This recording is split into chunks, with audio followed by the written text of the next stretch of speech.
दोस्तों, चलो स्वागत है आप सभी का आज के इस लेक्चर में। आज के इस लेक्चर में हम करने जा रहे हैं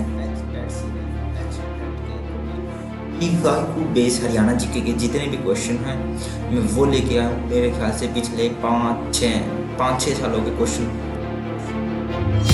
में आपको स्पेशल सिर्फ हरियाणा जीके के क्वेश्चन मिलेंगे। पिछले 5 या 6 सालों के हर एक क्वेश्चन मिलेगा, साथ के साथ उसका आंसर मिलेगा और साथ के साथ उसकी एक्सप्लेनेशन मिलेगी।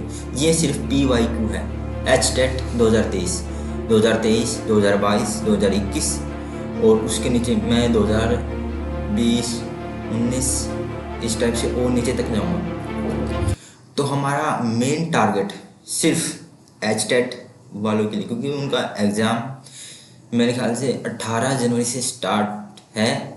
अभी नोटिफिकेशन आया है, उनका एग्ज़ाम पोस्टपोन हो सकता है। मैं आज ये वीडियो अपलोड कर रहा हूँ, साथ के साथ मैं आपको अदर जैसे आप कमेंट करोगे तो हरियाणा पुलिस से रिलेटेड, हरियाणा कांस्टेबल में जो भी वैकेंसीज आई है 5600 के आसपास, उनसे रिलेटेड उनके PYQ करवा दूंगा। साथ के साथ हरियाणा जो ग्रुप डी है उसके लिए करवा दूंगा और CD मेंस के लिए अलग अलग, मतलब हर एग्ज़ाम के लिए सेपरेट क्लास होगी। ये सिर्फ HTET वालों के लिए स्पेशल। अगर जैसे कोई बंदा, अगर कोई भी बच्चा या कोई भी लड़का या लड़की हरियाणा पुलिस से रिलेटेड, हरियाणा की किसी भी गवर्नमेंट एग्ज़ाम की तैयारी करता है तो वो इस क्लास को अटेंड कर सकते हैं, क्योंकि भाई हरियाणा जी के तो सेम है हर जगह से, मतलब हर एग्ज़ाम में हरियाणा जी की आती है। आपको अपने एग्ज़ाम के अकॉर्डिंग ये देखना कि हमें कितनी हरियाणा जी के पढ़नी है और कौन कौन से टॉपिक पढ़ने हैं, कि हमारे PYQ मतलब पिछले साल आपको PYQ ज़रूर करनी है। अगर आप हरियाणा जी के पढ़ते हो या ना पढ़ते हो, स्पेशल आपको PYQ ज़रूर करके जाने हैं, क्योंकि भाई आपको उनसे पता लग जाएगा किस टॉपिक से कितने क्वेश्चन पुट होते हैं। तो हम स्टार्ट करते हैं आज के इस लेक्चर को। यह है HTET PRT 2023 का क्वेश्चन पेपर। आयोग ग्रीन सिक्के जिनकी 18वीं सदी के अंतिम दशक में हरियाणा में खोज का श्रेय स्थापित किया गया, मतलब किन को जाता है आयोग ग्रीन सिक्के, जो कि 18वीं सदी के अंतिम दशक में हरियाणा में जो भी खोज, मतलब जिन्होंने भी इनकी डिस्कवरी की थी, उनका नाम है रॉजर थॉमस। 18वीं सदी के अंतिम दशक में हरियाणा में अपना अल्पस्थायी राज्य बनाने वाला आयरिश सैनिक का नाम जॉर्ज थॉमस था। उन्हें भारत में जहाजी साहिब तथा स्थानीय साहित्य के नाम से भी जाना जाता था। 1798 से लेकर 1801 तक उन्होंने हरियाणा के हिसार और रोहतक जिलों से अलग अलग छोटे से राज्य प्रशासन किया था। मतलब ये क्या है, जो कि 18वीं सदी के अंतिम दशक में हरियाणा में खोज का मतलब डिस्कवरी से रिलेटेड है रॉजर थॉमस। इनका नाम जरूर याद रखना है, ये है रॉजर थॉमस। और हरियाणा में अपना उन्होंने अपना एक अलग से राज्य बनाया था आय सैनिक का नाम, और ये मेनली पहले एक सैनिक हुआ करते थे, फिर इनका बाद में नाम जैसे जॉर्ज थॉमस ये प्रचलित हुए। उन्होंने भारत में जहाजी साहिब या स्थानीय साहित्य के नाम से भी इनको जाना जाता है। ये था हमारा फर्स्ट क्वेश्चन। सेकंड, भिड़ाना एक सिंधु सरस्वती घाटी स्थल अवस्थित है। भिड़ाना कहाँ पर स्थित है, मेन क्वेश्चन तो ये है। भिड़ाना जो कि सिंधु घाटी सभ्यता से रिलेटेड है, यह स्थान कहाँ पर स्थित है? आंसर होएगा इसका फतेहाबाद। कहाँ पर? फतेहाबाद, हरियाणा। भारत के हरियाणा जो कि भारत में है, हरियाणा के फतेहाबाद शहर से लगभग 15 किलोमीटर उत्तर पूर्व में स्थित है। भिड़ाना श्रीमती बस्तर नदी के एक सूखे चैनल के किनारे स्थित है, जिसे अक्सर विलीन सरस्वती से जोड़ा जाता है। भारतीय पुरातत्व सर्वेक्षण 2003-2006 के बीच किए गए उत्खनन में भिड़ाना में दिनांक तिथियों के साक्ष्य मिले हैं, जो हड़प्पा पूर्व काल से लेकर परिपक्व हड़प्पा काल तक फैले हुए साइटों को सरस्वती नदी का रेडियो कार्बन डेटिंग से इसकी उत्पत्ति मानी जाती है 7500 से 1700 ईसा पूर्व और 6200 ईसा पूर्व के बीच। भिड़ाना को सिंधु घाटी सभ्यता का सबसे पुराना और ज्ञात स्थान बता दें। मतलब क्या है, आपको मेन याद रखना है इसमें भिड़ाना कहाँ पर स्थित है, हरियाणा के फतेहाबाद डिस्ट्रिक्ट में स्थित है, और ये किसी रिलेटेड मतलब सिंधु घाटी सभ्यता से रिलेटेड है। बस इतना याद रखना, ठीक है। ये बस डिटेल में एक्सप्लेनेशन थी जो मैंने पढ़ दी है, ठीक है। आपको मैं नोट्स प्रोवाइड कर दूंगा, आपको उनको भाई हर एक क्वेश्चन को दोबारा रीड करना है और साथ ही साथ उसकी डिटेल एक्सप्लेनेशन। ये क्लास भाई लंबी चल सकती है, क्योंकि इसमें भाई वैसे तो मैं 69 क्वेश्चन है, बट उससे अधिक हो सकते हैं। चलो स्टार्ट करते हैं। एशियाई खेल 2023 में व्यक्तिगत स्पर्धा में स्वर्ण पदक जीतने वाली पलक गुलिया हरियाणा के किस जिले से थी? जो भी एशियाई खेल 2023 हुए थे उसमें गोल्ड मेडल जीतने वाली पलक गुलिया हरियाणा के किस जिले से है? झज्जर। पलक गुलिया जिनका जन्म हुआ था 9 नवंबर 2005 को हरियाणा के झज्जर के निमाणा गांव की एक भारतीय खेल निशानेबाज है। मतलब इनका खेल किस खेल से रिलेटेड है, कहाँ से है, जन्म कब हुआ? वह 10 मीटर एयर पिस्टल स्पर्धा में भाग लेती है। वह चीन के हांगजो में एशियाई खेलों में भारतीय निशानेबाजी टीम का हिस्सा है। मतलब आपसे पहला क्वेश्चन तो मतलब ये पूछा गया कि एशियाई जो भी इन्होंने गोल्ड मेडल जीता किस खेल में जीता, हरियाणा के किस जिले से संबंधित है। आपको हर एक खिलाड़ी जिन्होंने कोई भी मेडल जीता है ओलंपिक में, पैरा ओलंपिक में, एशियाई खेलों में, इनमें किसी भी खेलों में आपको उनके डिस्ट्रिक्ट या गांव का जरूर पता होना चाहिए भाई हरियाणा के किस डिस्ट्रिक्ट से संबंधित है और किस खेल से। जैसे इनका संबंध है निशानेबाजी। ठीक है। हरियाणा के निम्नलिखित राज्यपालों में से कौन संविधान सभा का सदस्य भी था? हरियाणा के जो भी राज्यपाल रहे हैं उनमें से कौन सा ऐसा राज्यपाल था जो कि संविधान सभा का सदस्य भी रहा था? श्री जयसुख लाल हाथी। श्री जयसुख लाल हाथी। इनका जन्म 19 जनवरी 1909 को गुजरात में हुआ था। वह 1946 से लेकर 1947 तक संविधान सभा के सदस्य थे।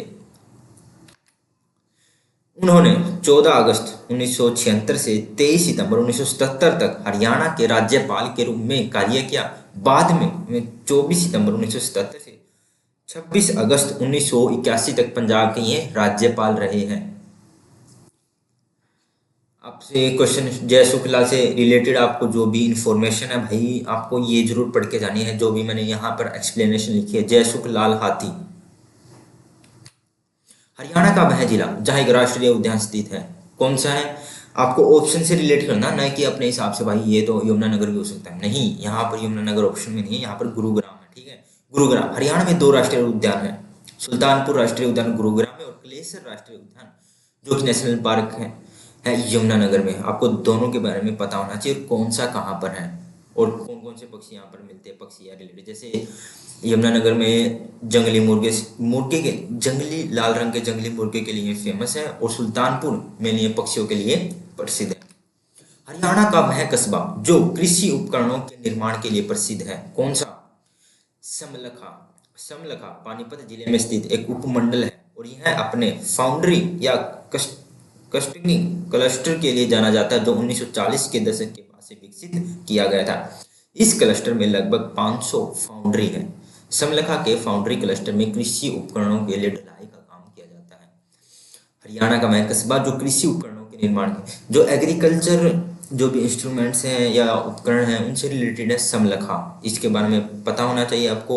यह कौन से जिले में पड़ता है? पानीपत जिले में पड़ता है। ठीक है। करोह चोटी की ऊंचाई कितनी है? करोह जो कि 1400 मीटर से अधिक इसकी ऊंचाई है। हरियाणा शिक्षा बोर्ड इसका यही उत्तर मानता है और एचएसएससी भी इसका मीटर से अधिक मानता है। जो भी अपने एग्जाम में मेनली तो एचएसएससी कंडक्ट करवाती, पहले करवाते थे हरियाणा शिक्षा बोर्ड कंडक्ट करवाता था। अभी पीछे नोटिफिकेशन आया था वो कंडक्ट करवाया, बट दोबारा से एचएसएससी कंडक्ट करवा रही है। 1400 मीटर से अधिक करोह चोटी की ऊंचाई। निम्नलिखित में से किसने सूफी संत ने हरियाणा क्षेत्र में चिश्ती सिलसिले की स्थापना की थी? ऐसा कौन सा सूफी संत रहा हरियाणा क्षेत्र में जिसने चिश्ती सिलसिले की स्थापना की थी? बाबा फरीदुद्दीन। बाबा फरीदुद्दीन हरियाणा क्षेत्र में चिश्ती सिलसिले को स्थापित करने वाले सूफी संत का नाम है बाबा फरीदुद्दीन। चिश्ती सिलसिला भारत का सबसे प्रमुख सूफी आदेशों या क्षेत्रों में से एक है। इसकी स्थापना ख्वाजा मोइनुद्दीन चिश्ती ने की थी। जो भी सूफी संत रहे हैं ख्वाजा मोइनुद्दीन, इन्होंने चिश्ती जो भी सिलसिला रहा है या जो भी धर्म से रिलेटेड कुछ भी होगा उन्होंने इसकी स्थापना की है। हरियाणा के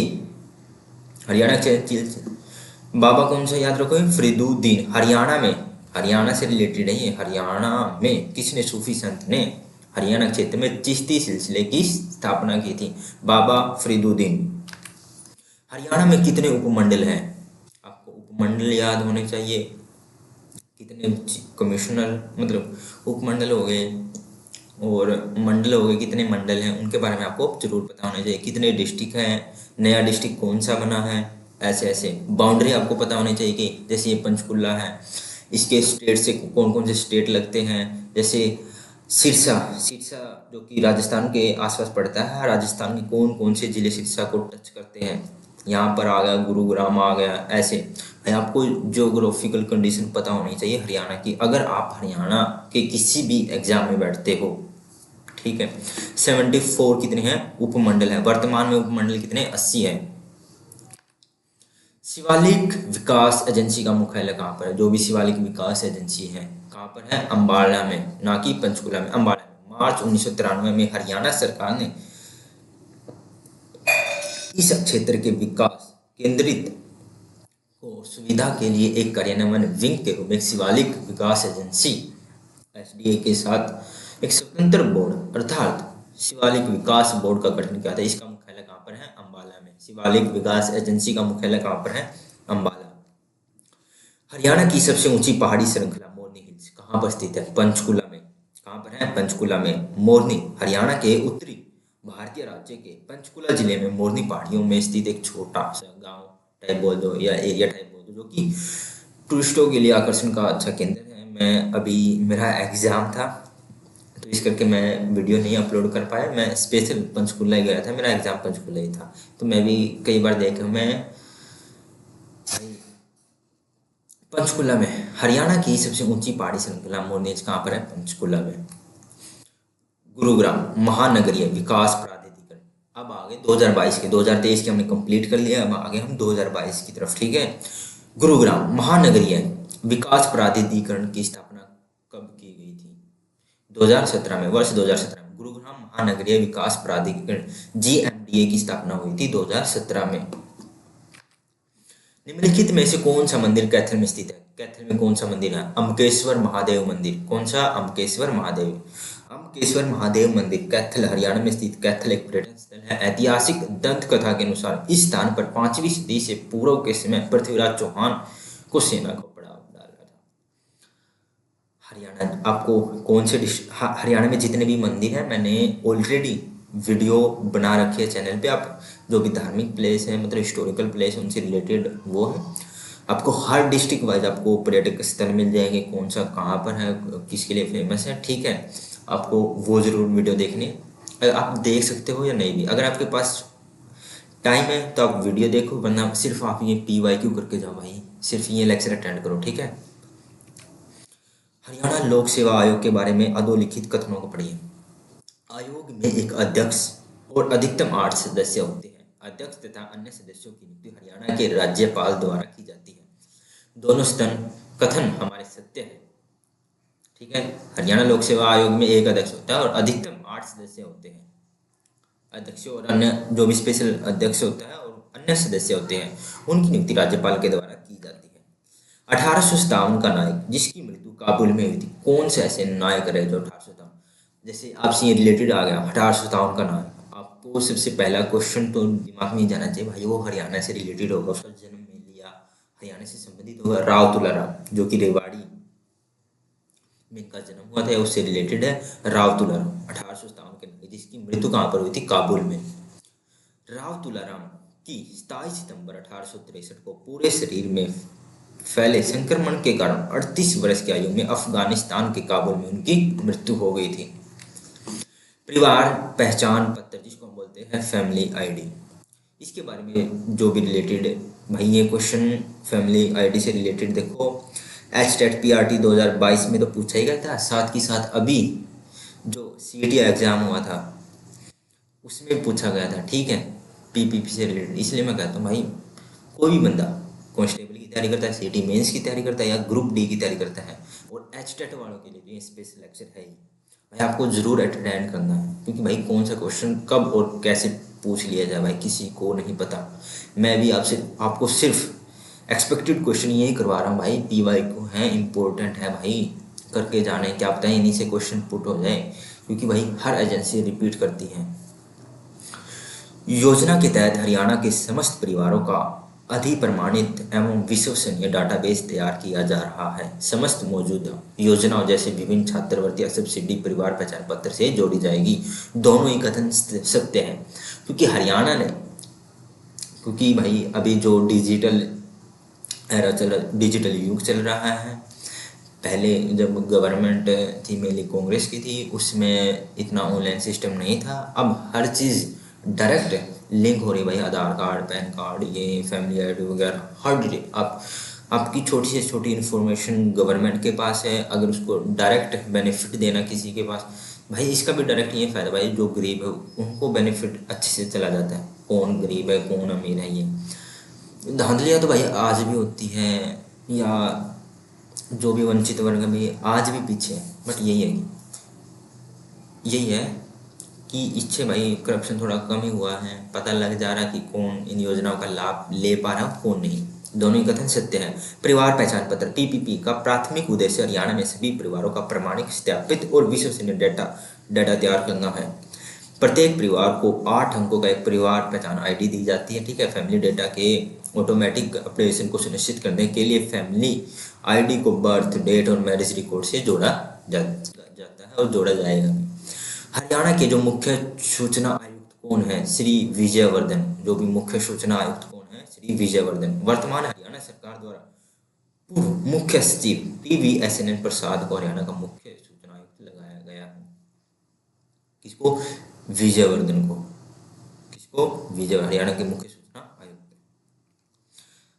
ये 2021 के से रिलेटेड है। अभी भाई 2026 चल रहा है, तो उससे आप रिलेट कर लेना कि कौन सा है भाई। 4 या 5 साल हो गए। हरियाणा के राज्य चुनाव आयुक्त कौन है? उससे मैं धनपत सिंह। वर्तमान जो कि 2025 में हरियाणा की चुनाव आयुक्त देवेंद्र कल्याण है। खोड़िया नृत्य हरियाणा में किस अवसर पर किया जाता है? शादी के अवसर पर।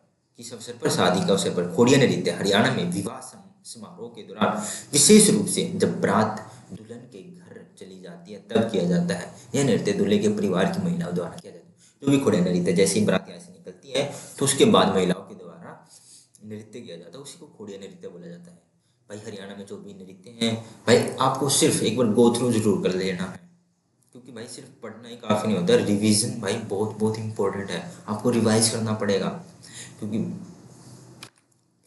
केंद्रीय भेड़ प्रजनन फॉर्म कहाँ पर स्थित है? भेड़ प्रजनन है हिसार में। सबसे ज़्यादा एनिमल भी मेरे ख्याल से हिसार में ही होंगे।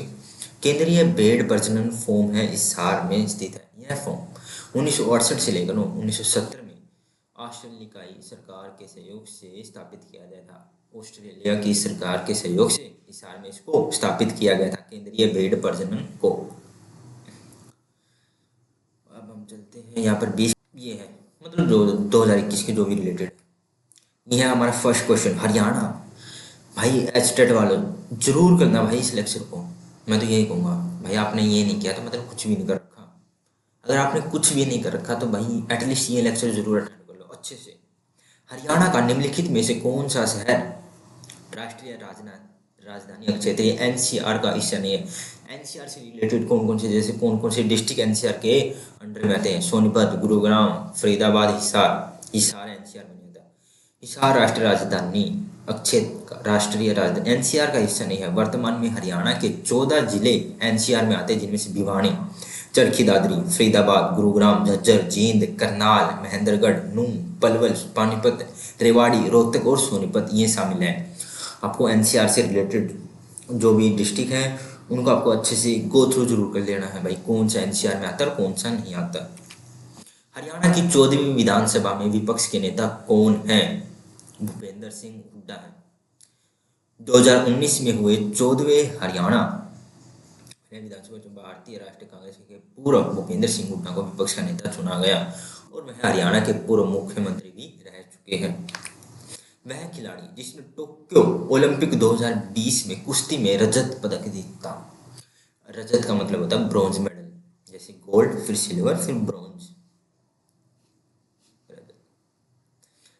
कौन है? रवि कुमार दहिया। रवि कुमार दहिया ने टोक्यो ओलंपिक 2020 में पुरुषों की 57 किलोग्राम फ्री स्टाइल कुश्ती स्पर्धा में रजत पदक जीता। सोनीपत के रहने वाले हैं रवि दहिया। उन्होंने यह उपलब्धि हासिल कर इतिहास रचा बेटा बजरंग पुनिया ने इसी ओलंपिक में कांस्य कांस्य का मतलब होता है सिल्वर मेडल जीता था 2020 के टोक्यो ओलंपिक में। रवि कुमार दहिया कौन से डिस्ट्रिक्ट से ये रहने वाले हैं? सोनीपत से। वेट कैटेगरी कौन सी है? 57 है, ठीक है। कौन सा मेडल जीता है? ब्रॉन्ज मेडल जीता है रवि दहिया ने। और बजरंग पुनिया ने कौन सा जीता था? सिल्वर। निम्नलिखित में से किसने अधिकतम अवधि तक हरियाणा के मुख्यमंत्री के रूप में काम किया है? भजनलाल। भजनलाल ने सबसे लंबी अवधि लगभग 12 वर्षों तक हरियाणा के मुख्यमंत्री के रूप में कार्य किया। हालांकि हरियाणा के इतिहास में सबसे लंबे समय तक सेवा करने वाले मुख्यमंत्री रहे हैं चौधरी बंसीलाल जी। लेकिन उनके कार्यकाल में अंतराल थे काफी, मतलब कभी मुख्यमंत्री बन गए, फिर नहीं बने, फिर बन गए, ऐसे टाइप में, ठीक है। सबसे ज्यादा मुख्यमंत्री रहे बंसीलाल। सेकंड नंबर पर आते हैं भजनलाल, ठीक है। भिंडावास वन्यजीव अभयारण्य हरियाणा के किस जिले में स्थित है? आंसर है झज्जर। भिंडावास वन्यजीव अभयारण्य हरियाणा के झज्जर जिले में स्थित है। यह अपनी सुंदर मानव निर्मित झील और प्रवासी पक्षियों की लगभग 250 प्रजातियों के लिए यह प्रसिद्ध है। इसे अगस्त 2021 में रामसर साइट का दर्जा भी दिया गया था। भिंडावास वन्यजीव अभयारण्य नेशनल पार्क नहीं है, ये सिर्फ वन्यजीव अभयारण्य है। कहाँ पर स्थित है? झज्जर में। भाई मैं गया हूँ झज्जर में भिंडावास वन्यजीव अभयारण्य, मैं स्काउट में था, हमारा एक कैंप लगा था वहाँ पर झज्जर सालावास। वहाँ पर हम रहे थे 7 दिन, स्कूल में रहे थे, खाना पीना सब कुछ स्काउट का कैंप था, हमें घुमाने लेके गए थे स्पेशली यहाँ पर भिंडावास। क्षेत्रफल की दृष्टि से हरियाणा का सबसे बड़ा जिला कौन सा है? सिरसा। कौन सा है? सिरसा। क्षेत्रफल की दृष्टि से सिरसा 4277 वर्ग किलोमीटर हरियाणा का सबसे बड़ा जिला है। इसके विपरीत क्षेत्रफल की दृष्टि से सबसे छोटा जिला कौन सा है? फरीदाबाद, जो कि सिर्फ 741 वर्ग किलोमीटर इसका एरिया है। और हालांकि जनसंख्या की दृष्टि से सबसे बड़ा जिला है फरीदाबाद। हरियाणा में राष्ट्रीय पशु अनुवांशिकी संस्थान ब्यूरो NBAGR किस जिले में स्थित है? करनाल। NBGR राष्ट्रीय पशु अनुवांशिकी संस्थान कहाँ पर है? करनाल में। करनाल में national diary of institute research भी है, NDR कुछ इस टाइप से। राष्ट्रीय पशु अनुवांशिकी संस्थान ब्यूरो हरियाणा के करनाल जिले में स्थित है। इसकी स्थापना 1985 में की गई थी और यह पशुधन और कुक्कुट अनुवांशिकी संसाधनों के संरक्षण और उपयोग के लिए देश की नोडल एजेंसी है। कुक्कुट का मतलब होता है मेनली मुर्गों से रिलेटेड होता है, मुर्गे नहीं होते हैं उनसे रिलेटेड होता है। वो ऐसे भी तो करते हैं कुकुड़ू कु, ऐसे पशुधन और कुक्कुट। 2019 में संपन्न हुए विधानसभा चुनावों में प्रत्याशी उम्मीदवार के लिए खर्च की अधिकतम सीमा क्या थी? मैक्सिमम अमाउंट कितना था कि भाई कोई भी उम्मीदवार है ना विधानसभा के इलेक्शन में इतने पैसे खर्च कर सकता है, ये थी मैक्सिमम 28 लाख। भारत के चुनाव आयोग द्वारा 2019 के हरियाणा विधानसभा चुनावों के लिए एक उम्मीदवार के लिए चुनावी खर्च की अधिकतम सीमा 28 लाख निर्धारित की गई थी। यह सीमा मुद्रास्फीति और अन्य कारकों के आधार पर समय समय पर संशोधित की जाती है, क्योंकि टाइम के साथ भाई महंगाई बढ़ती जाती है। इलेक्शन पर तो भाई खर्च हर साल बढ़ता है भाई, जब भी इलेक्शन होते हैं ना तो हर बार भाई दुगुना ही पैसा खर्च होता है। जैसे पिछली योजना में 5 लाख खर्च हुए होंगे तो अब भाई 10 लाख होंगे, पता है भाई सबको। जो भी बंदा ज़्यादा है इलेक्शन में तो भाई बेशुमार पैसा चलता है, बेशुमार। किस वर्ष हरियाणा विधानसभा की कुल सीटों की संख्या बढ़ाकर 90 की गई थी? हरियाणा की जो भी विधानसभा सीटें थी, जैसे कभी 54 थी, कभी उनको 81 कर दिया गया और अब फाइनली उनको 90 कर रखा है। कब? 1977 में, 1977 में। 1966 में हरियाणा के गठन के समय विधानसभा सीटों की संख्या थी 54। 1967 में इसे बढ़ाकर 81 किया गया और अंततः 1977 में प्रीसीमन के बाद सीटों की संख्या 90 कर दी गई और आज भी है कायम, क्योंकि प्रीसीमन आयोग 1971 या 77 के बाद तो दोबारा 2011 पता नहीं, अब तो उसको स्थगित कर दिया गया 2026 से पता नहीं 27 के लिए, उसके बाद ही प्रीसीमन किया जाएगा। क्योंकि भाई जो भी सीटें हैं वो जनसंख्या के बिहाफ पे डिसाइड होती है कि जैसे 10 लाख की जनसंख्या पर एक सीट होगी, ठीक है। जैसे जैसे जनसंख्या बढ़ेगी उसी के हिसाब से सीटें बढ़ेगी। अब जैसे अपना सेंसस को 2011 का है अब नया सेंसस होते ही पता नहीं अब उसके हिसाब से बढ़ाएंगे भाई कितनी सीट होगी, क्योंकि साउथ साइड जनसंख्या कम है और उनके रिप्रेजेंटेशन भाई बहुत कम है। वहाँ पर अच्छी खासी ग्रोथ है, अच्छा सस्टेनेबल डेवलपमेंट, अच्छे प्रोग्राम चलते हैं, डेवलपमेंट बहुत ज़्यादा है साउथ साइड में। नॉर्थ साइड में भाई सिर्फ जनसंख्या बढ़ाने पर जोर है और कोई भी काम नहीं है। जैसे आप यूपी बिहार इस टाइप के स्टेट को लगा लो, वहाँ सिर्फ जनसंख्या बढ़ रही है, डेवलपमेंट कुछ भी नहीं है, कोई डेवलपमेंट नहीं है। आधा बिहार कभी हरियाणा जाता है, कभी पंजाब जाता है, कभी चंडीगढ़ जाता है, कभी गुजरात जाता है, कभी कहीं जाता है। जहाँ डेवलपमेंट होती है भाई वहाँ बंदे नहीं जाते अपने स्टेट को छोड़कर। सुश्री मतलब श्रीमती सोनिया लाटर किस खेल से संबंधित है? मुक्केबाजी। सोनिया लाटर है, सोनिया लाटर जींद जिले के एक भारतीय मुक्केबाज हैं।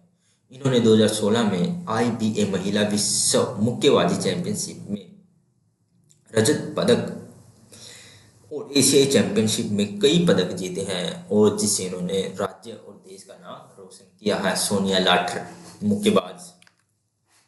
निम्नलिखित में से कौन सा एक संयुग्म नहीं है? जैसे सूरजकुंड झील कहाँ पर? फरीदाबाद में। बड़खल झील कहाँ? फरीदाबाद में। तिलियार झील कहाँ पर है? रोहतक में। दमदमा लेक कहाँ पर है? कुरुक्षेत्र में। आपको गलत बताना, दमदमा लेक भाई कुरुक्षेत्र में नहीं है। कहाँ पर है? गुरुग्राम में।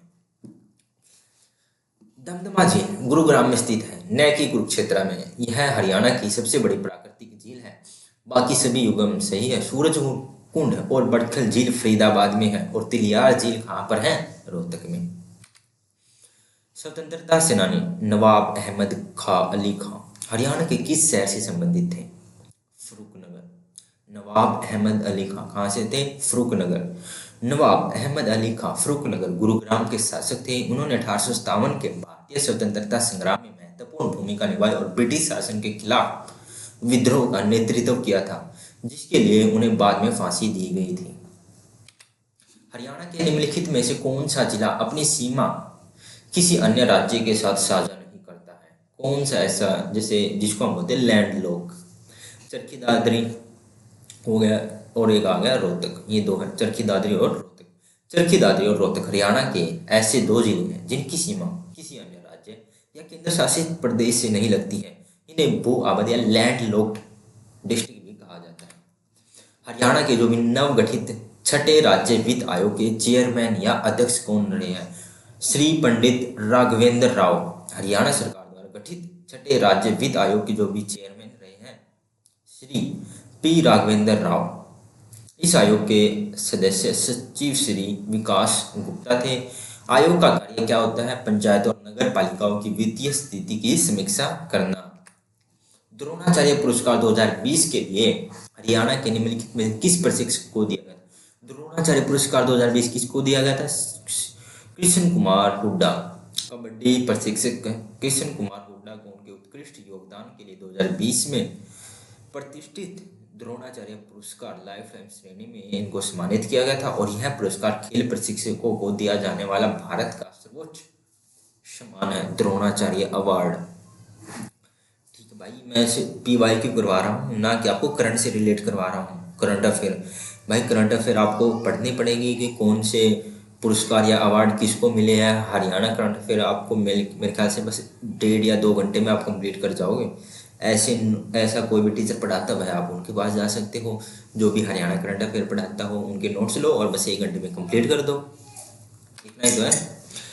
Grand old man of Punjab के नाम से कौन जाने जाते थे? कौन? लाला मुरलीधर। राय बहादुर लाला मुरलीधर को grand old man of Punjab के नाम से जाना जाता था। अम्बाला के रहने वाले वह एक वकील, पत्रकार, भारतीय राष्ट्रीय कांग्रेस के संस्थापक सदस्यों में से एक थे, जिन्होंने स्वतंत्रता आंदोलन में महत्वपूर्ण भूमिका निभाई। निम्नलिखित में से कौन सा हरियाणा का सबसे छोटा वन्यजीव अभ्यारण्य है? सबसे छोटा वन्यजीव अभ्यारण्य कौन सा है? छिलछिला वन्यजीव अभ्यारण्य। ये कहाँ पर है? कुरुक्षेत्र जिले में स्थित है। और क्षेत्रफल की दृष्टि से हरियाणा का सबसे छोटा वन्यजीव अभ्यारण्य है। यह लगभग 29 हेक्टेयर में फैला है और इसे सियोंथी जंगल के नाम से भी जाना जाता है। किसको? छिलछिला वन्यजीव अभ्यारण्य को। तो दोस्तों जो भी मैं पढ़ा रहा हूँ भाई स्पीड से करवा रहा हूँ, पता है क्यों भाई? आपका एग्जाम बहुत नज़दीक है। अगर मैं बिल्कुल धीरे धीरे पढ़ाने लगता भाई, कोई आपका भी टाइम वेस्ट होएगा और मेरा कुछ नहीं जाता। सिर्फ मैं एग्जाम ओरिएंटेड कंटेंट लेके आता हूँ, चाहे मेरे को 2 दिन लग जाए भाई कंटेंट रेडी करने में भाई। क्योंकि भाई मैं यहाँ सिर्फ ऐसे नहीं कि मैं बोल कर चला गया बस पढ़ा दिया मेरा काम, नहीं भाई। मैं चाहता हूँ मेरे पास भाई 100 बच्चा पढ़ रहा है, 200 बच्चा पढ़ रहा है, नहीं भाई जितने भी बच्चे पढ़ रहे हैं मैं चाहता हूँ भाई कम से कम भाई मैं मैक्सिमम आउटपुट चाहता हूँ। अगर मेरे पास 200 बच्चे हैं या 100 बच्चे, 100 में से भाई मैं ये नहीं कि भाई मैं 100 के 100 का कुछ सिलेक्शन दिला दूंगा, नहीं भाई उनमें से है ना, मैं मेरा टारगेट है 70 या 80%। इतने बच्चे भाई मेरे सक्सेस हो जाए, क्योंकि भाई इतनी वैकेंसियाँ नहीं होती जितने बच्चे देख रहे होते हैं। आप भी कहीं भी जाओगे भाई, जितनी वैकेंसियाँ होती हैं ना उतने स्टूडेंट तो सिर्फ एक सेंटर पर एग्ज़ाम देने चले जाते हैं, वो भी एक दिन में। कंपटीशन बहुत ज़्यादा है। आपको बस यही करना भाई, मैं जो भी कंटेंट प्रोवाइड कर रहा हूँ भाई PYQ ज़रूर करके, ये HTET वालों भाई ये करके ज़रूर जाओ। अब हम चलते हैं जो भी हमारे 2020 से 20 के कर लिया, अब हम 19 के या 18 के आसपास चलते हैं। साहिबी नदी, क्वेश्चन नंबर 1 आ गया। साहिबी नदी निम्नलिखित में से किस जिले से नहीं बहती? रेवाड़ी, झज्जर, गुरुग्राम या रोहतक? रोहतक जिले से नहीं बहती है भाई, रोहतक जिले से। देखो ये है साहिबी नदी, ऐसे ऐसे ऐसे ऐसे ऐसे ऐसे ऐसे, ये यहाँ को झज्जर से होकर जाएगी, ये रोहतक में तो बनता है, ठीक है। साहिबी नदी रोहतक जिले में नहीं बहती है। यह नदी राजस्थान के जयपुर और अलवर जिलों और हरियाणा के रेवाड़ी, झज्जर और गुरुग्राम जिले से होकर निकलती है। ऐसे ये ऐसे आते हैं साहिबी नदी, ठीक ठीक ठीक ठीक ऐसे, ठीक है। और साहिबी कर दी, यहाँ पर आ गया। तिलियार झील कहाँ पर स्थित है? तिलियार रोहतक में। तिलियार झील दिल्ली सीमा से 42 किलोमीटर दूर स्थित है। तिलियार झील हरियाणा के रोहतक जिले में स्थित है। तिलियार झील 132 एकड़ में फैली हुई है। तिलियार झील आसपास के क्षेत्र में एक आदर्श हरित पट्टी बनती है और यह झील रोहतक शहर के करीब स्थित है। भाई तिलियार झील में हम गए थे भाई, हमारा टूर गया था मेनली। मैं जैसे गवर्नमेंट जॉब में मैंने स्टडी की अपने, तो हमारा टूर गया था भाई तिलियार झील, मतलब रोहतक में। भाई हमने भाई मेरे को हरियाणा में घूमने की सबसे अच्छी जगह लगी थी वो। अच्छे खासे पक्षी थे वहाँ पर, अमरूदों का बाग है भाई वहाँ पर। तिलियार झील एक झील टाइप है, आपको जैसे भाई वो जैसे रील्स में नहीं दिखाते हैं ऐसे रोप वे टाइप भी था वहाँ पर। आप जैसे वहाँ पर झूल सकते हो भाई। इतना मज़े आए थे जब तो मैं 9th क्लास में था, तब गया था हमारा टूर। 9th या 10th, हाँ इसी क्लास में होगा, या 9th या 10th में। भाई मैं बिल्कुल छोटे थे, हमारे पास फोटो पड़े हैं, बिल्कुल छोटे छोटे थे हम, बच्चे बच्चे ऐसे गया था। सर लेके गए थे मेनली। निम्नलिखित में से कौन सा सुमेलित नहीं है? मतलब कौन सा सुमेलित नहीं है? बड़खल झील कहाँ? फरीदाबाद में। चंदेल झील कहाँ पर? झज्जर में। करनल झील कहाँ पर? करनाल में। भिंडावास कहाँ पर है? अभी हमने पढ़ा था कहाँ पर? भिंडावास झज्जर में। चंदेल झील झज्जर में नहीं बल्कि जयपुर में स्थित है। कहाँ पर है? जयपुर में। और बड़खल झील फरीदाबाद में स्थित है। भिंडावास झील गुरुग्राम में स्थित। भिंडावास झील गुरुग्राम, भिंडावास है झज्जर में, ठीक है। कर्ण झील कहाँ पर है? करनाल में। सुल्तानपुर नेशनल पार्क के बारे में जो भी, इसे वर्ष 1991 में राष्ट्रीय उद्यान के रूप में घोषित किया गया था। यह अपने प्रवासी पक्षियों के लिए प्रसिद्ध है। कौन सा? Sultanpur national park. दोनों ही कथन सत्य हैं। सुल्तानपुर नेशनल पार्क जो कि गुरुग्राम में स्थित है, इसे 1991 में राष्ट्रीय उद्यान के रूप में घोषित किया गया था। यह अपने प्रवासी पक्षियों के लिए प्रसिद्ध है। पंचकुला जिले में कितने वन्य जीव अभ्यारण्य हैं? 2। पंचकुला में है बीर शिकारगाह वन्य जीव अभ्यारण्य और खोल ही रहतान वन्य जीव अभ्यारण्य। फिरोज शाह तुगलक ने कौन से नगर की स्थापना की थी? कौन से? फतेहाबाद। कौन से नगर की? फतेहाबाद। फिरोज शाह तुगलक ने कुरुक्षेत्र के थानेसर में स्थित प्राचीन वैष्णव मंदिर को लूटने के साथ साथ भव्य शिवगिरी मंदिर का भी उत्सादन का मतलब होता है, जैसे वो हम उसको इनोग्रेशन बोल देते हैं उसको ऐसे। फिरोज शाह तुगलक ने कौन से नगर बसाया था? फतेहाबाद।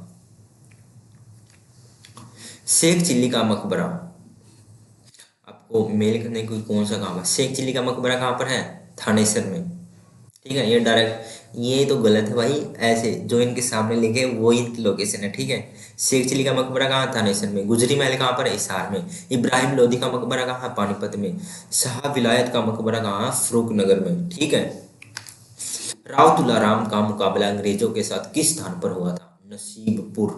हरियाणा के वीर शहीद राव तुलाराम का मुकाबला अंग्रेजों के साथ नसीबपुर नारनौल के समीप हुआ था। पानीपत में 1857 की क्रांति का नेता कौन था, इमाम अली कलंदर। कौन, इमाम अली कलंदर। 1857 के स्वतंत्रता संग्राम में पानीपत में इमाम अली कलंदर ने अंग्रेजों के खिलाफ विद्रोह का नेतृत्व किया था। पानीपत का प्रथम युद्ध, पानीपत का द्वितीय युद्ध, और पानीपत में जो भी युद्ध हुए हैं आपको भाई 1526, 1556 इस टाइप से है कुछ, आपको भाई याद करके जाना है, ठीक है। पानीपत से जो भी रिलेटेड युद्ध है। हरियाणा केसरी के रूप में कौन जाना जाता है, पंडित नेकीराम शर्मा। हरियाणा केसरी। पंडित नेकीराम शर्मा एक स्वतंत्रता सेनानी थे जिन्होंने हरियाणा के अन्य राज्यों के लिए आंदोलन का नेतृत्व किया और उन्हें हरियाणा केसरी के नाम से जाना जाता है। हरियाणा के प्रथम गैर कांग्रेसी मुख्यमंत्री कौन थे, राव वीरेंद्र सिंह। राव वीरेंद्र सिंह हरियाणा के पहले गैर कांग्रेसी मुख्यमंत्री थे और इनका कार्यकाल 24 मार्च 1967 से 2 नवंबर 1967 तक रहा। और इन्होंने एक अलग से अपनी पार्टी भी बनाई थी, हरियाणा विशाल के नाम से थी। हाँ, विशाल हरियाणा पार्टी राव वीरेंद्र सिंह की थी। हरियाणा के 13वीं विधानसभा के अध्यक्ष कौन थे, कंवरपाल गुर्जर। हरियाणा की राजधानी कौन सी है, चंडीगढ़ है, हिसार है, रोहतक या कुरुक्षेत्र या पंचकुला, चंडीगढ़। हरियाणा में कितने प्रशासनिक उपखंड हैं, 73। हजार डाटा 2000। हरियाणा में जिले कितने हैं, 22। अब कितने हो गए हैं, 23। अब ये एक हांसी जिला बना है। हरियाणा में मंडल कितने, 6। हरियाणा में उपमंडल कितने हैं, 80। हरियाणा में तहसील कितनी, 94। हरियाणा में उप तहसील 49। उस समूह को चिन्हित कीजिए जिसके समस्त शहर पेट्रो परियोजना से जुड़े हैं। कौन कौन से हैं, गुरुग्राम, फरीदाबाद और बहादुरगढ़। कौन कौन से, गुरुग्राम, फरीदाबाद और बहादुरगढ़, ठीक है। ये गुरुग्राम, फरीदाबाद और एक सोनीपत भी, जैसे सोनीपत, बहादुरगढ़, गुरुग्राम और फरीदाबाद। हरियाणा साहित्य अकादमी की पत्रिका है, हरियाणा साहित्य अकादमी की पत्रिका कौन सी है, हरिगंथा, हरिगंधा है भाई, हरिगंधा। हरियाणा साहित्य अकादमी की पत्रिका का नाम है हरिगंधा। यह एक मासिक हिंदी पत्रिका जो हरियाणा साहित्य अकादमी द्वारा प्रकाशित की जाती है। नीरज चोपड़ा ने एशियाई खेल 2018 में स्वर्ण पदक जीता। वह किस खेल से संबंधित है, जेवेलियन थ्रो। एशियाई खेलों में भाला फेंक जेवलिन थ्रो में भारत का पहला स्वर्ण पदक लेकर आए थे नीरज चोपड़ा। और इन्हीं के नाम पर 7 अगस्त को जेवेलियन डे या भाला फेंक दिवस मनाया जाता है, 7 अगस्त को। महाराणा प्रताप बागवानी विश्वविद्यालय कहाँ पर स्थित है, करनाल में। 28 नवंबर 2016 को हरियाणा विधानसभा के माध्यम से विश्वविद्यालय अस्तित्व में यह आया था। 18 अप्रैल 2017 को मुख्यमंत्री मनोहर लाल खट्टर की सरकार ने इसका नाम बदलकर महाराणा प्रताप के नाम पर रख दिया था। महाराणा प्रताप बागवानी विश्वविद्यालय है करनाल में।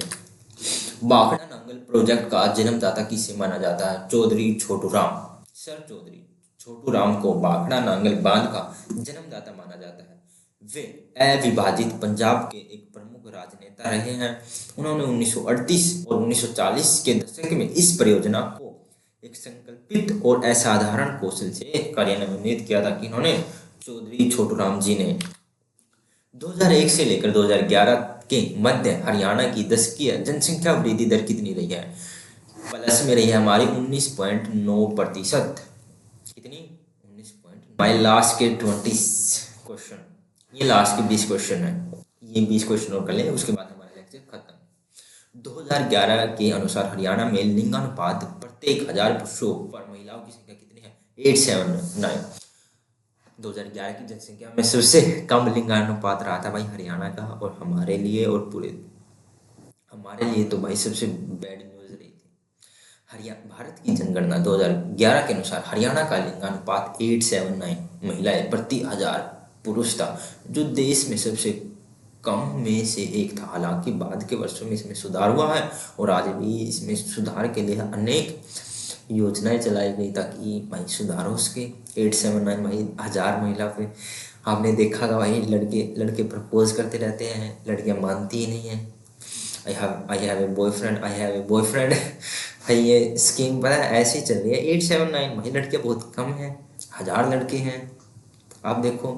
और हरियाणा की जनसंख्या देखो आप कितनी, कितने लाखों में, करोड़ में है, मतलब लाख में ये 53.53 ऐसा कुछ है। हैपनिंग हरियाणा 2016 निवेशक सम्मेलन का आयोजन कहाँ किया गया था? कहाँ पर? गुरुग्राम। हैपनिंग हरियाणा कहाँ पर? गुरुग्राम में। Happening Haryana global investors summit 2016 का आयोजन 7 या 8 मार्च 2016 को गुरुग्राम में किया गया था। इसका उद्देश्य था स्टेट में निवेश को बढ़ाना। पुरातात्विक स्थल मीताथल किस जिले में स्थित है? भिवानी जिले में। मीताथल एक महत्वपूर्ण हड़प्पा कालीन पुरातात्विक स्थल हरियाणा के भिवानी जिले में स्थित है। यहाँ की खुदाई से पूर्व हड़प्पा और परिपक्व हड़प्पा काल के अवशेष मिले हैं। निम्नलिखित में से कौन सा 1857 की क्रांति से संबंधित नहीं है? सदरुद्दीन, राव तुलाराम, गोपाल देव, सर छोटूराम। राव तुलाराम रेवाड़ी से संबंधित है। सदरुद्दीन कहाँ पर है? सदरुद्दीन है मेवात से। गोपाल देव 1857 के भारतीय विद्रोह के प्रमुख नेता रहे हैं। सर छोटूराम जो कि 1881 में इनका जन्म हुआ था, 1945 में इनकी मृत्यु हो गई थी। 1857 के बाद तो इनका जन्म हुआ है। एक प्रमुख राजनेता रहे हैं सर छोटूराम। 1857 की क्रांति से ये संबंधित नहीं है। 2017 में हरियाणा की विधानसभा के अध्यक्ष कौन थे? कंवरपाल गुर्जर। भाई ये क्वेश्चन दोबारा आया है, ठीक है। तो जैसे कंवरपाल गुर्जर हरियाणा विधानसभा के अध्यक्ष या स्पीकर। हरियाणा की सबसे ऊंची पर्वत चोटी कौन सी है? क्रोह चोटी। क्रोह चोटी हरियाणा की सबसे ऊंची चोटी है जिसकी ऊंचाई लगभग 1467 मीटर या 4813 फीट है। यह पंचकुला जिले में मोरनी हिल्स में स्थित है। कलेसर राष्ट्रीय उद्यान कहाँ पर स्थित है? यमुनानगर। कलेसर राष्ट्रीय उद्यान हरियाणा के यमुनानगर जिले में स्थित है। यह साल के पेड़ों के जंगल, जैव विविधता, यमुना नदी के साथ अपनी सीमा के लिए प्रसिद्ध है और लाल जंगली मुर्गे के लिए इसे 2003 में नेशनल पार्क घोषित किया गया था। फाल्गु मेले का आयोजन कहाँ पर होता है? कैथल में। फाल्गु मेला एक प्रसिद्ध वार्षिक मेला जो हरियाणा के कैथल जिले के फरल गांव में लगता है। यह मेला सोमवती अमावस्या के दिन आयोजित होता है और पितरों के पिंडदान करने के लिए इसका एक विशेष महत्व है। फाल्गुन मेला जो कि कैथल में लगता है। निम्नलिखित में से कौन सा शहर स्मार्ट शहर परियोजना हेतु चुना गया था? करनाल। स्मार्ट सिटी भारत सरकार की स्मार्ट सिटी मिशन योजना के तहत हरियाणा के 2 शहरों करनाल और फरीदाबाद को चुना गया था। इस परियोजना का उद्देश्य शहरों में जीवन की गुणवत्ता में सुधार करना। भाई मैं गया था, भाई सच में बता रहा हूँ भाई, मैं ये सोच के गया था करनाल, जिसे भाई बोला जाता है हरियाणा का पेरिस। भाई मेरे को सबसे घटिया शहर लगा था करनाल। कोई डेवलपमेंट नहीं था, गंदगी पड़ी थी, गायें ऐसे घूम रही थी भाई, बिल्कुल ही बेकार लगा। गंदगी में गंदगी, ट्रैफिक था भाई, और क्या बताऊँ भाई। सबसे रियलिटी में बता रहा हूँ, सबसे अच्छा शहर है चंडीगढ़ है और पंचकुला भाई। इन शहर, ये शहर तो भाई, चंडीगढ़ तो रियलिटी भाई, मैं 1.5 या 2 साल रह के आया हूँ। इतना बढ़िया शहर है। आप कभी जाओ, आपका कभी भी एग्ज़ाम हो, घूम फिर के आओ, देख जाओ भाई कितना अच्छा शहर है। वहाँ पर भाई ज़मीन लेना भाई बहुत बड़ी बात है। इतने रेट हाई है, अगर कोई बंदा जिसकी 70-80 हज़ार रुपये सैलरी है भाई, वो भी अपना खुद का मकान नहीं ले सकता वहाँ पे। इतने ज़्यादा रेट है भाई चंडीगढ़ में। यादवेंद्र गार्डन पिंजौर के मुख्य आकर्षणों में से क्या क्या शामिल है? शीश महल, हवा महल, रंग महल या जल महल? सारे ही शामिल है पिंजौर में, जैसे शीश महल, हवा महल, रंग महल, जल महल। पिंजौर में स्थित यादवेंद्र गार्डन, जिसे मुगल गार्डन भी कहा जाता है, यह कई ऐतिहासिक संरचना, शीश महल, हवा महल, रंग महल, जल महल भाई, ये सारे, जैसे आप पिंजौर गार्डन में एंटर करोगे स्टार्टिंग में आ जाएगा ये, जैसे शीश महल, हवा महल, फिर रंग महल, फिर जल महल, ऐसे ऐसे आते जाएंगे, ठीक है। मैं गया हूँ यादवेंद्र गार्डन में जब मैं चंडीगढ़ था। मेरी ड्यूटी भी आई थी पंचकुला, ट्रेनिंग चली थी मेरी, 10 या 15 दिन चली थी मेरी पंचकुला। फिर मैं जैसे शिफ्ट खत्म होती मैं चला जाता था वहाँ पर घूमने फिरने। कभी पिंजौर चला गया, कभी मोरनी हिल्स चला गया, कभी मॉल में चला गया, कभी कहीं चला गया, ठीक है। ऐसे मैं बहुत घूमा हूँ। लोहारू के किले के बारे में निम्नलिखित कथनों पर विचार करें। यह शहर मूल रूप से लोहारों द्वारा बसाया गया था। यह भिवानी नागौर रोड पर स्थित है। यहाँ एक रेलवे स्टेशन है। इसे एक उच्च टीले पर बनाया गया। सारे कथन स्थित है। लोहारू जो कि भिवानी जिले में स्थित है, ऐतिहासिक रूप से महत्वपूर्ण है और इसका किला एक प्रमुख स्थल है। यह भिवानी नागौर मार्ग पर स्थित है। यहाँ रेलवे कनेक्टिविटी भी है। ये मेनली लोहारों द्वारा बसाया गया था। भिवानी नागौर रोड पे रेलवे स्टेशन है और उच्च टीले पर इसे बसाया गया।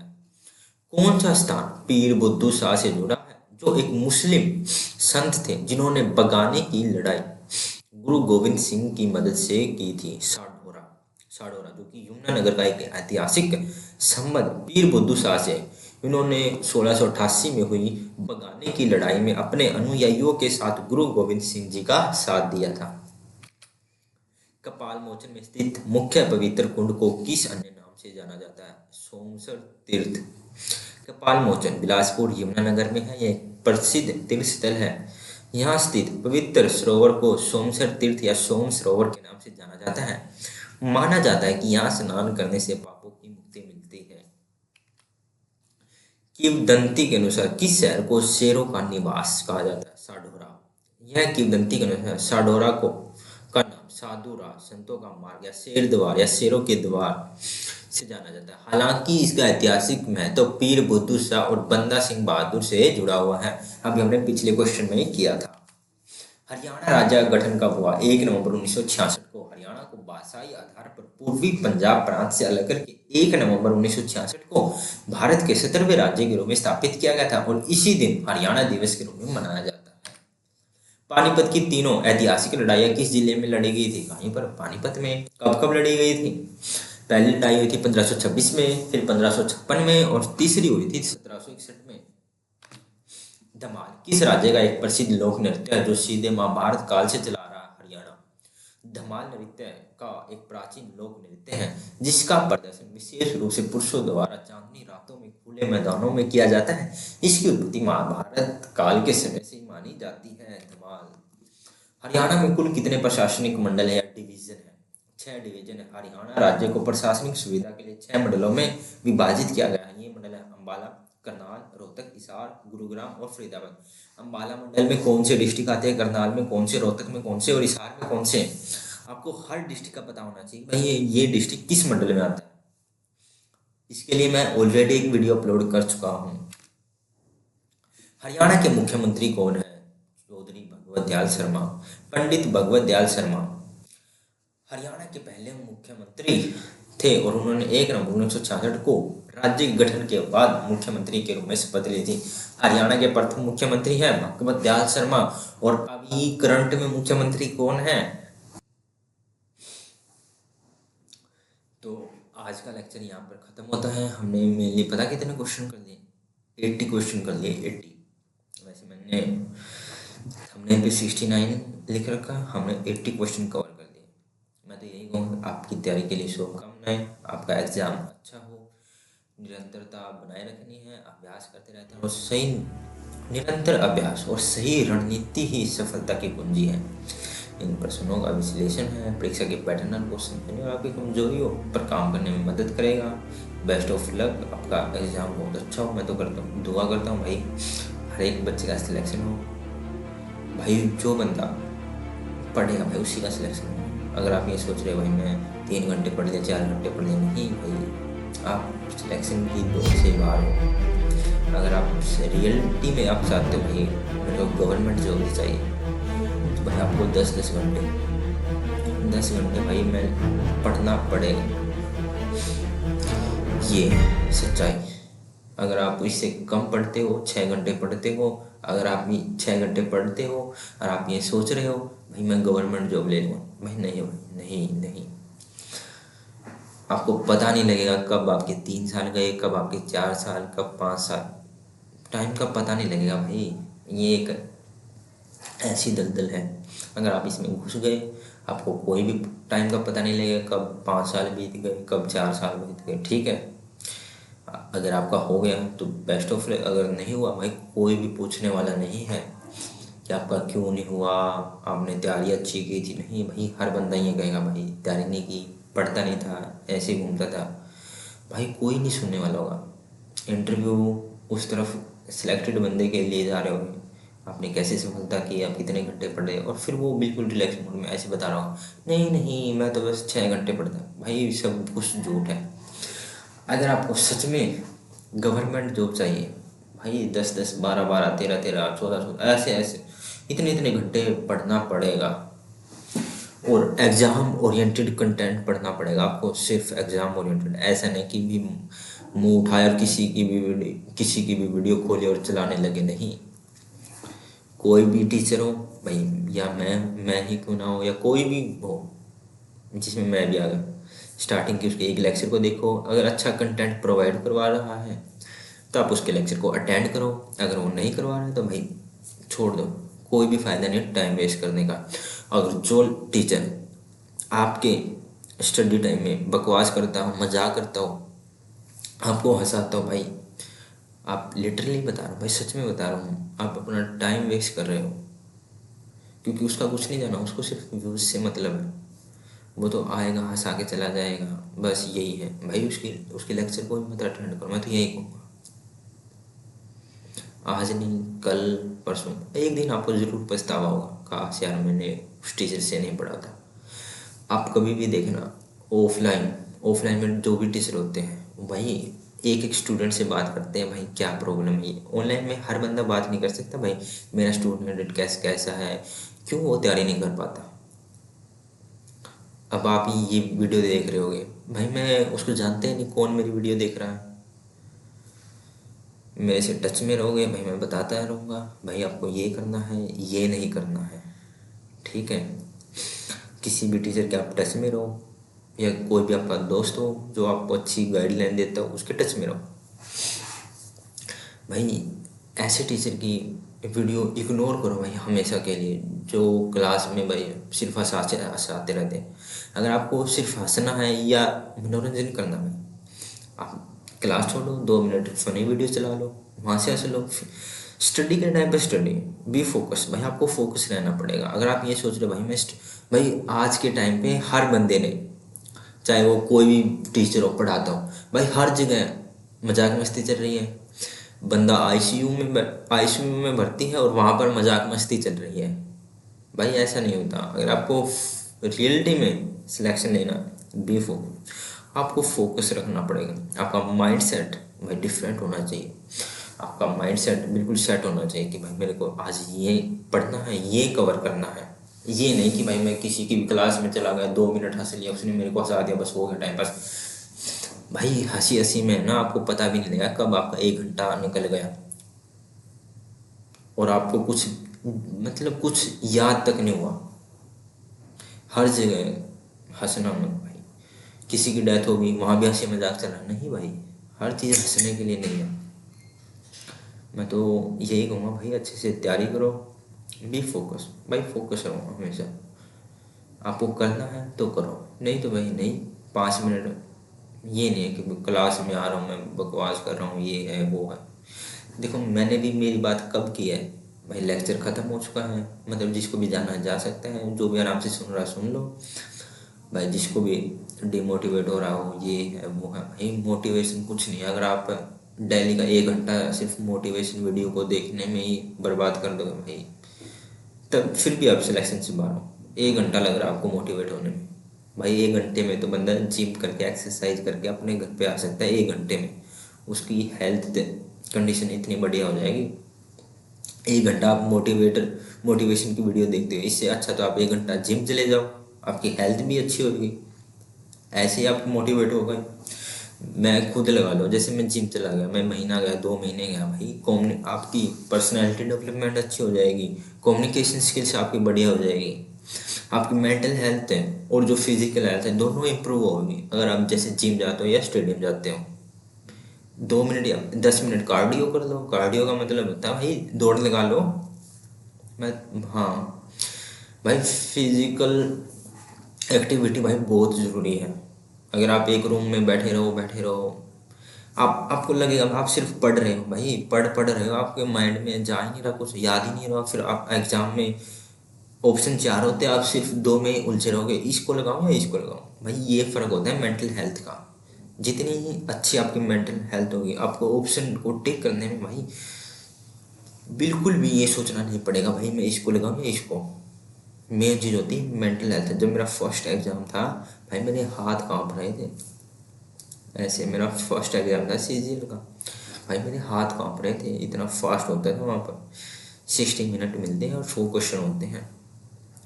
क्वेश्चन पेपर मेरे को कंप्लीट आता था भाई, मेरे को कंप्लीट क्वेश्चन पेपर आता था सीजीएल का। भाई प्रैक्टिस नहीं थी, ठीक है। ये है मेंटल हेल्थ भाई, बिल्कुल बेकार थी उस टाइम पर, ठीक है। मैं तो यही कहूँगा भाई, आप मेंटल हेल्थ फिजिकल हेल्थ दोनों पर आपको काम करना है। मोटिवेशन के लिए आप डेली आधा आधा या एक एक घंटा बर्बाद कर रहे हो, रील स्क्रॉल कर रहे हो, मोटिवेट कर दो सर भाई कोई भी मोटिवेशन नहीं होता आपका। घर जाओ, घर से लाइब्रेरी, लाइब्रेरी से घर, स्टेडियम चले जाओ, बस यही है। तो आज के लिए इतना है। तो कल का लेक्चर होगा तो मैं बता दूंगा। हम मेनली अभी 1 या 2 दिन तो एस्टेट वालों के लिए, फिर उसके बाद मैं स्टार्ट करता हूँ, या कमेंट में बता सकते हो, नहीं तो मेरा मेन टारगेट है कांस्टेबल वालों के लिए, क्योंकि हरियाणा पुलिस का एग्ज़ाम आने वाला है, उसके लिए होगा, ठीक है। तो ऑल दी बेस्ट।